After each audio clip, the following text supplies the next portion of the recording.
Unë quhem Romario Meminaj, me profesion avokat, vi nga njësia administrative në Vose. Në radhë parë doja të shpjegoja pak reformën. Unë do të quaja reformë politike, totalisht, ajo e vitit 2014-2015, që oqi ish komunat dhe i bëri një bashki të vetme, për të vetme në arsye për hambarin e votave të Partisë Socialiste. E dyta, unë do të isha që të ndahen në bashki urbane dhe bashki rurale, sepse dhe natyra e problematikave është e ndryshme, si ajo bashkisë urbane dhe bashkisë rurale. Bashkia urbane ka problematikat e saj, ka turizmin, ka menaxhimin e rrugëve urbane, ka menaxhimin e mbetjeve, e plerave, ndërsa bashkitë rurale kanë si fokus kanë menaxhimin e tokave bujqësore, prodhimin, subvencionimin, prodhimin që atyre fshatarëve në zonë ungelet stok, si ai për shembull në bashki në njësinë administrative në Osel, shumica kanë frutikultur, vreshta dhe ullinj dhe pak blegtori. Do të kërkoja që të mblidhen njësi administrative Novosel, Shushic edhe Qendër të bëhet një bashki rurale. Dëgjova zoti Maznikush me shumë krenari tha që kemi ndërtuar shumë shkolla, tha. Për çfarë shkollash?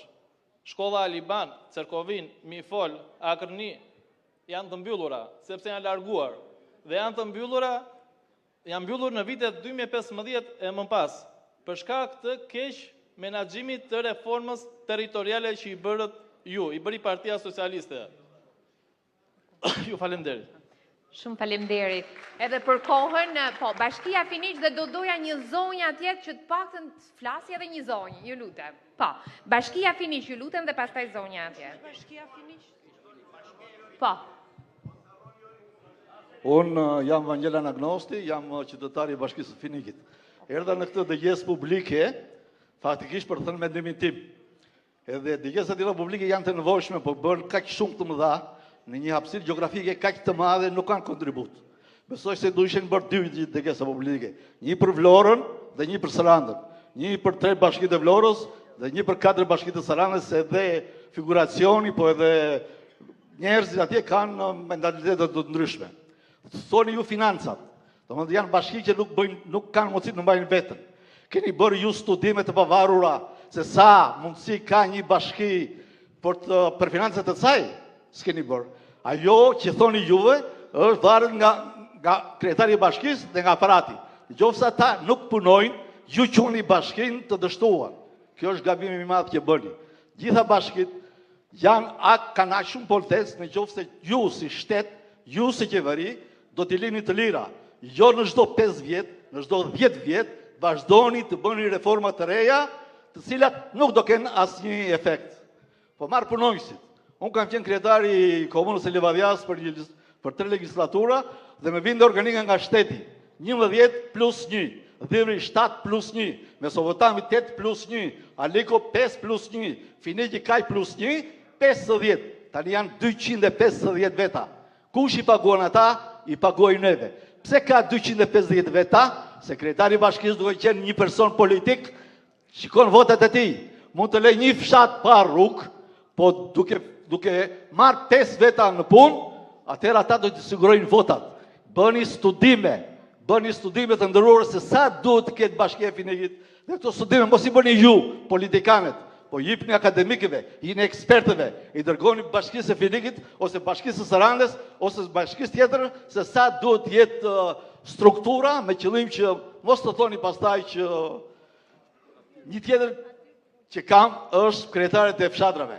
Ata zgjidhen në ca mbledhje, në ca që s'merret vesh, vendosin të zgjidhin kryetarët e fshatrave në momentin që bën zgjedhje për pushtetin vendor. Në atë moment vendosin një kuti të dytë, ai që do jetë kryetar të marrë po ato vota, se sa të marrë vota të tjerave. Ju falemderit. Një minutë s'majti kohë, ha? Okej. Po. Ne jemi dhe një bashki minoritare, jemi 60 fshatra të Bashkisë së Finiqit, kemi dhe 4 fshatra shqiptar, jemi jashtëzakonisht në rregull, as në mos na bashkoni, as më na ndani, na lindit qetë se kemi të njëjtën komsi, kemi të njëjtin identitet, kemi të njëjtin gjuhë dhe mos na ngatroni me këto ndarjet, pse ndarjet, pse ndarjet. Ju faleminderit. Ju zonjusha, pastaj lavdoshi një person shoqëri civile dhe zoti Hoxha. Përshëndetje të gjithëve, Sildi Koqini, antare e Këshillit Bashkiak, Bashkia Konispol dhe aktiviste e të rinjve të komunitetit Çam. Është kënaqësi të flas sot për një element tjetër. Unë nuk e kam kërkesë logjike, më shumë se sa e kam kërkesë zemre dhe shpresoj shumë që të merret parasysh kur ju të hartoni reformën e re të ndarjes territoriale. Unë jam shumë dakord që duhet mbajtur parasysh si numri i popullsisë, si dhënia e shërbimeve në mënyrën më efektive dhe më eficiente të mundshme për të gjithë qytetarët e të gjithë bashkive. Por në qoftë se për bashkitë e tjera të qarkut Vlorës nuk është aq shumë i rëndësishëm identiteti apo historia kulturore, për bashkinë e Konispolit është një nga elementët, për mos të thënë më i rëndësishmi. Sepse bashkia e Konispolit është sot Çamëria që ne na ka ngelur në Shqipëri, ish nën prefekturë e Çamërisë, dhe është i vetmi institucion shtetëror që përfaqëson krahinën e Çamërisë. Në qoftë se unë nuk dua as ta mendoj, jo ta besoj që do të bëhet realitet, shkrirja e Bashkisë Konispol apo bashkimi me bashkitë e tjera, sepse në qoftë se Konispolit i heqim bashkinë, krahinën sa Çamërisë i heqim të vetmin institucion shtetëror që e përfaqëson. Kështu që unë do t'ju lutesha ta keni këtë si një pikë në ndërgjegje për t'i dhënë edhe kësaj popullate atë që ndoshta historia ja ka mohuar. Faleminderit. Faleminderit. Po, lavdosh. Dhe pastaj zoti Hoxha. Po. Faleminderit që më datë fjalën. Unë jam ekspert i zhvillimit rural, edhe pse dikush mund të njohë pak ndryshe, por kjo është edukimi im edhe grada shkencore që kam. Si ekspert rural, unë kam bindjen absolute të konsoliduar nga shumë studime që qytetet rurale janë një zgjidhja perfekte për një zhvillim të qëndrueshëm të Shqipërisë. Qytetet rurale, që do të thotë përkthehet në këtë takim që kemi sot me rritjen e numrit bashkive, ku edhe një hapësirë rurale të jetë një qytet me gjitha shërbimet e tjera.